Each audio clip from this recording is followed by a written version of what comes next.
അൽഹംദുലില്ലാഹി വസ്സലാത്തു വസ്സലാമു അലാ റസൂലില്ലാഹി വഅലാ ആലിഹി വസഹ്ബിഹി അജ്മഈൻ. അമ്മാ ബഅദ്.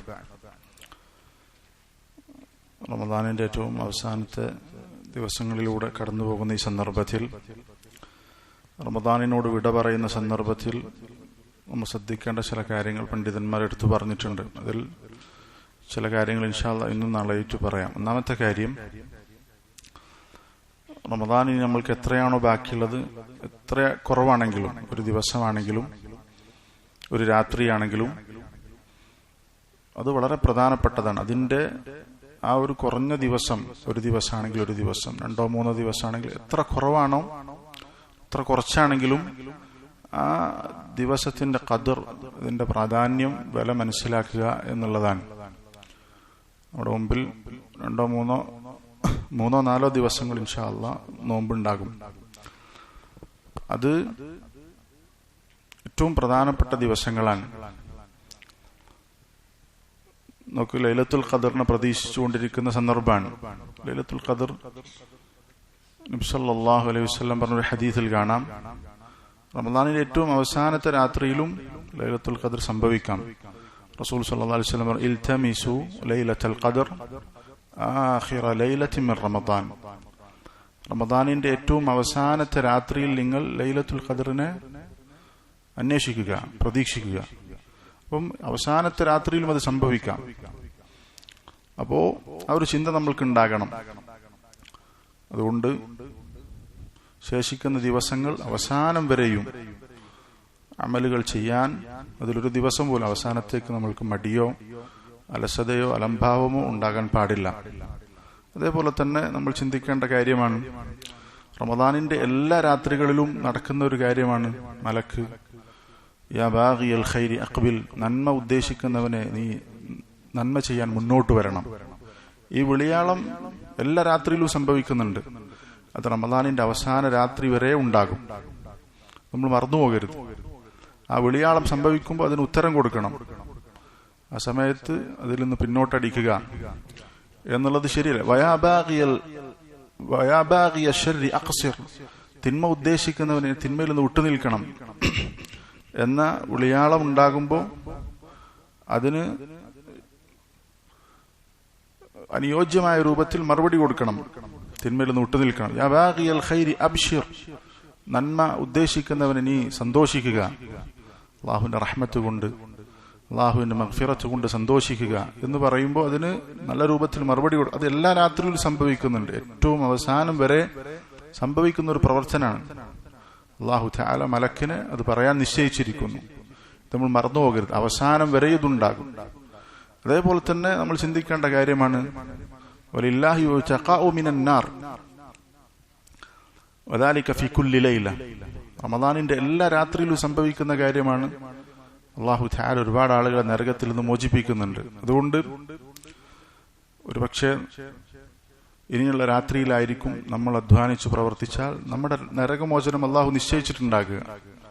ഇതുവരെയുള്ള പ്രവർത്തനം കൊണ്ട് ഒരുപക്ഷെ നമ്മൾക്കത് നേടിയെടുക്കാൻ സാധിച്ചിട്ടുണ്ടാകില്ല. അതുകൊണ്ട് ഏറ്റവും അവസാനത്തിലും ഏറ്റവും നല്ല രൂപത്തിൽ പ്രവർത്തിക്കാൻ നമ്മൾ പരിശ്രമിക്കണം. ഒന്നാമത്തെ കാര്യം അതാണ്. രണ്ടാമത്തെ ഒരു കാര്യം പണ്ഡിതന്മാർ എടുത്തു പറയാറുള്ളത്, അള്ളാഹുവിനെ കുറിച്ചുള്ള നല്ല വിചാരം ഉണ്ടാകണം. ഹുസ്നു ദന്നി ബില്ലാ, അള്ളാഹു തആല ഞാൻ ചെയ്ത കർമ്മങ്ങൾ സ്വീകരിച്ചിട്ടുണ്ടാകും. അള്ളാഹു തആല ഞാൻ ചെയ്ത കർമ്മങ്ങൾക്ക് ഇരട്ടിയായി പ്രതിഫലം നൽകും. എന്റെ വീഴ്ചകൾ അള്ളാഹു തആല പുറത്തു തരും. ഇങ്ങനെ അള്ളാഹുവിനെ കുറിച്ചുള്ള നല്ല വിചാരം ഉണ്ടാകണം. നബി സല്ലല്ലാഹു അലൈഹി വസല്ലം അള്ളാഹുവിൽ നിന്ന് ഉദ്ധരിക്കുന്ന ഖുദ്സിയായ ഹദീസിൽ പറഞ്ഞു, അനാ ഇൻദ ദന്നി അബ്ദി ബി, എന്റെ അടിമ എന്നെ കുറിച്ച് എന്താണോ വിചാരിക്കുന്നത് അതിനനുസരിച്ചായിരിക്കും ഞാൻ. ഫൽയദുന്ന ബിമാ ശാ, അവൻ ഉദ്ദേശിക്കുന്നത് എന്നെ കുറിച്ച് അവൻ വിചാരിക്കട്ടെ. റബ്ബിനെ കുറിച്ച് നമുക്ക് നല്ല വിചാരമുണ്ടെങ്കിൽ എന്റെ റബ്ബ് കൈവടിയുകയില്ല. ഞാൻ ചെയ്ത കർമ്മങ്ങൾ അള്ളാഹു സ്വീകരിക്കും. എനിക്ക് അള്ളാഹു തആല പുറത്തു നിന്നിട്ടുണ്ടാകും. അള്ളാഹു എന്നെ നരകത്തിൽ നിന്ന് മോചിപ്പിച്ചിട്ടുണ്ടാകും. ഇങ്ങനെ റബ്ബിനെ കുറിച്ച് നല്ലത് വിചാരിക്കാൻ നമുക്ക് സാധിക്കണം. അങ്ങനെ വിചാരിച്ചാൽ അള്ളാഹു അതുപോലെ ആയിരിക്കും. അതിന് അള്ളാഹു തആല ഖുദ്സിയായ ഹദീസിൽ പറഞ്ഞതാണ്. അതുകൊണ്ട് ആ ഒരു വിചാരം നമ്മൾക്ക് ഈ ഘട്ടത്തിൽ ഉണ്ടാകണം. അതിന്റെ കൂടെ തന്നെ ഉണ്ടാകേണ്ട മറ്റൊരു ചിന്തയാണ് നമ്മളെക്കുറിച്ചുള്ള സൂഉ ദന്നി ബി അൻഫുസിനാ, മൂന്നാമത്തെ കാര്യം അതാണ്. നമ്മളെക്കുറിച്ചുള്ള നല്ലതല്ലാത്ത വിചാരം, നമ്മൾ ചെയ്തതിലുള്ള കുറവുകൾ, നമ്മൾ ചെയ്ത അമലുകൾ അള്ളാഹു സ്വീകരിക്കുമോ എന്നുള്ള പേടി, എന്തെല്ലാം കുറവുകൾ നമ്മുടെ കർമ്മത്തിൽ വന്നിട്ടുണ്ടോ അത് ചിന്തിച്ച് അതിന്റെ പേരിൽ പേടിയുണ്ടാകണം. അള്ളാഹു സ്വീകരിക്കുമോ ഇല്ലയോ എന്ന ഒരു ഖൗഫ് ഉണ്ടാകേണ്ട സന്ദർഭം കൂടിയാണ്. അള്ളാഹു തആല വിശുദ്ധ ഖുർആനിൽ പറഞ്ഞില്ലേ, വല്ലദീന യഅ്തൂന മാ ആതൗ വഖുലൂബുഹും വജിലത്തുൻ അന്നഹും ഇലാ റബ്ബിഹിം റാജിഊൻ. ഈ പറഞ്ഞ ചിന്തയുണ്ടെങ്കിൽ, അഥവാ കർമ്മങ്ങൾ സ്വീകരിക്കുമോ ഇല്ലയോ എന്ന പേടി ഒരാൾക്ക് വന്നാൽ, അവനവനെ കുറിച്ച് ഒരു മതിപ്പ് അത് വരാത്ത സാഹചര്യമുണ്ടെങ്കിൽ, സ്വന്തത്തെക്കുറിച്ചൊരു ഉജ്ബ്, ഞാൻ തരക്കേടില്ല എന്ന ചിന്ത അത് വന്നു കഴിഞ്ഞാൽ അപകടകരമാണ്. എന്നാൽ സ്വന്തത്തെക്കുറിച്ച് മോശം വിചാരിച്ചാൽ, എന്ന് പറഞ്ഞാൽ ഞാൻ ചെയ്തതിൽ ഒരുപാട് കുറവുകളുണ്ട്, വീഴ്ചകളുണ്ട് എന്ന രൂപത്തിൽ നമ്മൾ നമ്മളെക്കുറിച്ച് ഈ രൂപത്തിൽ ചിന്തിക്കുക. അള്ളാഹുവിനെ കുറിച്ച് നല്ലത് വിചാരിക്കുമ്പോൾ നമ്മൾ നമ്മളെ കുറവുകളെ കുറിച്ച് ചിന്തിച്ച് നമ്മുടെ അമലുകൾ അള്ളാഹു സ്വീകരിക്കുമോ എന്ന പേടി ഉണ്ടാകണം. ഇവിടെ വിശുദ്ധ ഖുർആൻ സൂറത്ത് അൽ മുഅ്മിനൂനിൽ അള്ളാഹു തആല പറഞ്ഞതുപോലെ, അവർ ചെയ്യേണ്ട കർമ്മങ്ങൾ ചെയ്യും, പക്ഷെ അതിന്റെ കൂടെ അവർക്ക് പേടിയുണ്ടാകും, അള്ളാഹുവിലേക്ക് മടങ്ങേണ്ടവരാണ് എന്ന ഭയം. എന്താണ് ആ പേടി? ആയിഷ റളിയല്ലാഹു അൻഹ റസൂൽ സല്ലല്ലാഹു അലൈഹി വസല്ലമയോട് ചോദിച്ചു. അതിന് റസൂൽ സല്ലല്ലാഹു അലൈഹി വസല്ലം മറുപടി കൊടുത്തിട്ടുണ്ട്. അവർ തിന്മകൾ ചെയ്തതുകൊണ്ടല്ല പേടിക്കുന്നത്, മറിച്ച് അവർ ചെയ്ത അമലുകൾ അള്ളാഹു സ്വീകരിക്കുമോ ഇല്ലയോ എന്ന പേടിയാണ്. അപ്പോ അള്ളാഹുവിനെ കുറിച്ച് അല്ലാഹു സ്വീകരിക്കും, അള്ളാഹു എന്നെ കൈവിടുകയില്ല എന്ന് അള്ളാഹുവിനെ കുറിച്ച് നല്ലത് വിചാരിക്കുന്ന അതേ സന്ദർഭത്തിൽ തന്നെ സ്വീകരിക്കുമോ ഇല്ലയോ എന്ന പേടി കൂടി ഉണ്ടാകണം. ഇങ്ങനെ പേടിയുണ്ടെങ്കിൽ അടുത്ത ഭാഗത്ത് അല്ലാഹു തആല പറയുന്നു, ഉലൈക യുസാരിഊന ഫിൽ ഖൈറാത്ത് വഹും ലഹാ സാബിഖൂൻ. അങ്ങനെ ഒരു പേടിയുണ്ടെങ്കിൽ അവർ നന്മയിൽ ധൃതി കാണിക്കും, അതിൽ മുൻകടക്കും. ഇനിയും ഒരുപാട് ചെയ്യേണ്ടതുണ്ട്, സ്വീകരിച്ചിട്ടില്ലേ എന്നുള്ള പേടി കാരണത്താൽ കൂടുതൽ അമലുകൾ ചെയ്യാൻ അവരെ പ്രേരിപ്പിക്കും. ഈ ചിന്തയുള്ള ആളുകളെ സംബന്ധിച്ചിടത്തോളം അവർക്ക് ഉജ്ബുണ്ടാകൂല. ഞാൻ തരക്കേടില്ല, ഞാൻ ഒരുപാട് ചെയ്തിട്ടുണ്ട് എന്ന ചിന്ത അവരിൽ വരൂല. കാരണം അവർക്ക് അവരുടെ തഖ്സീറുകളെ കുറിച്ചുള്ള ചിന്തയായിരിക്കും, അവരുടെ കുറവുകളെ കുറിച്ചുള്ള ചിന്തയായിരിക്കും. അതുകൊണ്ട് തന്നെ അവർക്ക് സ്വന്തത്തെക്കുറിച്ചൊരു മതിപ്പോ അല്ലെങ്കിൽ സ്വന്തത്തെക്കുറിച്ച് ഒരു അത്ഭുതം കൂറുന്ന അവസ്ഥയോ ഉണ്ടാകൂല. അത് വളരെ അപകടം പിടിച്ചൊരു കാര്യമാണ്. ഇബാദത്തിൽ സജീവമായിട്ടുള്ള ആളുകളിൽ, ദീനുമായി ബന്ധമുള്ള ആളുകളിൽ സംഭവിക്കാൻ സാധ്യതയുള്ള, നമ്മുടെ നിയ്യത്തിനെ ബാധിക്കുന്ന, നമ്മുടെ മനസ്സിനെ ബാധിക്കുന്ന അപകടകരമായ ഒരു അസുഖമാണ് അൽ ഉജ്ബ് എന്ന് പറയുന്നത്. തരക്കേടില്ല എന്ന ചിന്ത, സ്വന്തത്തെക്കുറിച്ചൊരു മതിപ്പ്. നബി സല്ലല്ലാഹു അലൈഹി വസല്ലം പറഞ്ഞു, സലാസുൻ മുഹ്ലികാത്ത്, 3 കാര്യങ്ങൾ നമ്മളെ നശിപ്പിച്ചു കളയും. അതിലൊന്ന് വയഅജാബുൽ മർഇ ബിനഫ്സി, ഒരാൾ സ്വന്തത്തെക്കുറിച്ച് അത്ഭുതം കൂറുക, സ്വന്തത്തെക്കുറിച്ച് ഞാൻ തരക്കേടില്ല എന്ന ചിന്ത ഉണ്ടാവുക എന്നുള്ളത് അത് അവരെ നശിപ്പിച്ചു കളയുന്ന കാര്യമാണ് എന്ന് റസൂൽ സല്ലല്ലാഹു അലൈഹി വസല്ലമ പറഞ്ഞിട്ടുണ്ട്. ഇത് ഇബാദത്തിലൊക്കെ സജീവമായി ദീനൊക്കെ ബന്ധമുള്ള ആളുകൾക്ക് സംഭവിക്കാൻ സാധ്യതയുള്ള ഒന്നാണ്. തോന്നിവാസിയായി ജീവിക്കുന്ന ആളുകൾക്ക് ഈ ചിന്ത ഉണ്ടാകൂല. അതുകൊണ്ട് നമ്മളിത് പേടിക്കണം. മഹാനായ മുത്തരിഫ് ഇബ്നു അബ്ദുല്ലാഹ് റഹിമഹുല്ലാഹ് പറഞ്ഞത് കാണാം, അൻ അബീത നായിമൻ വഉസ്ബിഹ നാദിമൻ അഹബ്ബു ഇലയ്യ മിൻ അൻ അബീത ഖായിമൻ വഉസ്ബിഹ മുഅജബ. ശ്രദ്ധിക്കേണ്ട ഒരു വാക്കാണ്. അദ്ദേഹം പറഞ്ഞിട്ടുള്ളത്, ഞാൻ രാത്രി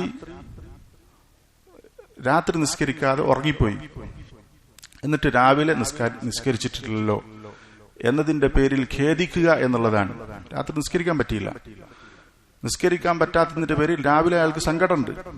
ഇങ്ങനെ പ്രഭാതത്തിലേക്ക് പ്രവേശിക്കുന്നതാണ് എനിക്ക് ഏറ്റവും ഇഷ്ടം. എന്തിനേക്കാൾ രാത്രി മൊത്തം നിസ്കരിച്ചിട്ട് രാവിലെ എണീൽക്കുമ്പോൾ ഒരു ഉജ്ബ് മനസ്സിൽ കയറി കൂടുന്നതിനേക്കാൾ രാത്രി മൊത്തം നിസ്കരിച്ചിട്ട് രാവിലെ ഞാൻ എന്തോ ഒരു സംഭവമാണ്, ഒരുപാട് ചെയ്തിട്ടുണ്ട് എന്ന സ്വന്തത്തെക്കുറിച്ച് അത്ഭുതം കൂറുന്നൊരു സാഹചര്യം വരുന്നതിനേക്കാൾ എനിക്കിഷ്ടം രാത്രി നിസ്കരിക്കാതെ ഉറങ്ങി പിന്നെ രാവിലെ നിസ്കരിച്ചിട്ടില്ലല്ലോ എന്നുള്ളൊരു ടെൻഷൻ അത് സംഭവിക്കുന്നതാണ്. എന്ന് പറഞ്ഞാൽ ഇബാദത്ത് ചെയ്ത് ഒരു ഉജ്ബ് കടന്നു വരുന്നത് വളരെ അപകടകരമായ കാര്യമാണ്. എന്നാണ് പറഞ്ഞിട്ടുള്ളത്. ഈ പറഞ്ഞിട്ടുള്ള അഥവാ സുഉദ്ദന്നി ബി അൻഫുസിന, സ്വന്തത്തെക്കുറിച്ചുള്ള ഒരു നല്ലതല്ലാത്ത വിചാരം, നമ്മുടെ സ്വന്തത്തെക്കുറിച്ച്, നമ്മുടെ കുറവുകളെക്കുറിച്ച് ചിന്തിച്ച് നമ്മൾ ചെയ്ത അമലുകൾ അള്ളാഹു സ്വീകരിക്കുമോ ഇല്ലയോ എന്ന പേടി ഉണ്ടായി.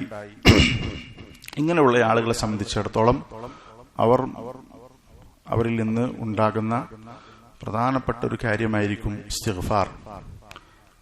അള്ളാഹുവിനോട് മഗ്ഫിറത്തിനെ ചോദിക്കും. അവർ ചെയ്യുന്ന ഇബാദത്തുകളിൽ വന്ന കുറവുകൾ, അതിന് അള്ളാഹുവിനോട് മഗ്ഫിറത്തിനെ ചോദിക്കുന്ന അവസ്ഥയുണ്ടാകും. ഇബ്നു തൈമിയ്യ റഹിമഹുല്ലാഹ് പറഞ്ഞത് കാണാം, ഏതൊരു ഇബാദത്തിന്റെയും കൂടെ, സുപ്രധാനമായ ഇബാദത്തിന്റെ ഒക്കെ കൂടെ അള്ളാഹു തആല ഇസ്തിഗ്ഫാർ ശറഅക്കിയിട്ടുണ്ട്. ഇപ്പൊ നോക്കില്ലേ, ഫഅലം അന്നഹു ലാ ഇലാഹ ഇല്ലല്ലാഹ് വസ്തഗ്ഫിർ ലിദംബിക്. തൗഹീദ് പറഞ്ഞതിന്റെ ശേഷം റബ്ബിനോട് ഇസ്തിഗ്ഫാർ നടത്താൻ പറഞ്ഞു. അതേപോലെ തന്നെ നിസ്കാരം സലാം വിട്ടി കഴിഞ്ഞാൽ നമ്മൾ അസ്തഗ്ഫിറുല്ലാഹ് അസ്തഗ്ഫിറുല്ലാഹ്. സുപ്രധാനമായ ഇബാദത്തിന്റെ കൂടെ ഹജ്ജിന് ശേഷം ഒക്കെ അള്ളാഹുവിനോട് മഗ്ഫിറത്തിനെ ചോദിക്കുക എന്ന കാര്യം ശറഅക്കിയിട്ടുണ്ട്. എന്ന് പറഞ്ഞാൽ നമ്മൾ ആ ചെയ്തതിലുള്ള വീഴ്ചകളിൽ റബ്ബിനോട് പാപമോചനം തേടുകയാണ്. ശൈഖുൽ ഇസ്ലാം ഇബ്നു തൈമിയ്യ റഹിമഹുല്ലാഹ് പറഞ്ഞു, വൽ മശ്റൂഉ അൻ തുഖ്തതമ ജമീഉൽ അഅമാലി ബിൽ ഇസ്തിഗ്ഫാർ. ഏതൊരു പ്രവർത്തനവും ഇസ്തിഗ്ഫാർ കൊണ്ട് അവസാനിക്കുക, അതിനെ അവസാനിപ്പിക്കുക എന്നുള്ളത് ശറഅക്കപ്പെട്ട കാര്യമാണ്.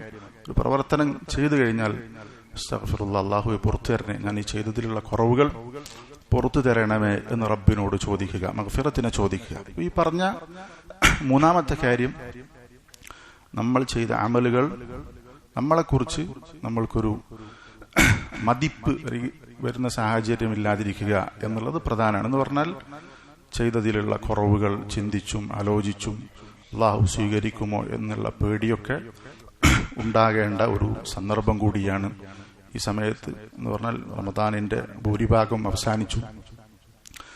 മറ്റു മാസങ്ങളെക്കാൾ കൂടുതൽ ഇബാദത്തുകൾ വിശ്വാസികൾ ചെയ്യുന്ന മാസമാണ്. അതുകൊണ്ട് ഈ പേടിയും ബേജാറും ഒക്കെ സന്ദർഭത്തിൽ നമ്മൾ പ്രത്യേകം ശ്രദ്ധിക്കേണ്ട കാര്യമായി പണ്ഡിതന്മാർ എടുത്തു പറഞ്ഞതാണ്. അല്ലാഹു തആല ധാരാളമായി ഇബാദത്തുകൾ ചെയ്യാൻ ശേഷിക്കുന്ന ദിവസം ഏറ്റവും നല്ല രൂപത്തിൽ ഇബാദത്തുകൾ ചെയ്ത് അല്ലാഹുവിലേക്ക് അടുക്കണം. അല്ലാഹു നമ്മൾക്ക് എല്ലാവർക്കും തൗഫീഖ് നൽകി അനുഗ്രഹിക്കുമാറാവട്ടെ. അല്ലാഹു തആല നമ്മെല്ലാവരെയും അൽ ഫിർദൗസുൽ അലയിൽ ഒരുമിച്ച് കൂട്ടുമാറാവട്ടെ. ربنا آتنا في الدنيا حسنة وفي الآخرة حسنة وقنا عذاب النار. ربنا تقبل منا إنك أنت السميع العليم وتب علينا إنك أنت التواب الرحيم. اللهم إنك عفو تحب العفو فاعف عنا. اللهم إنك عفو تحب العفو فاعف عنا.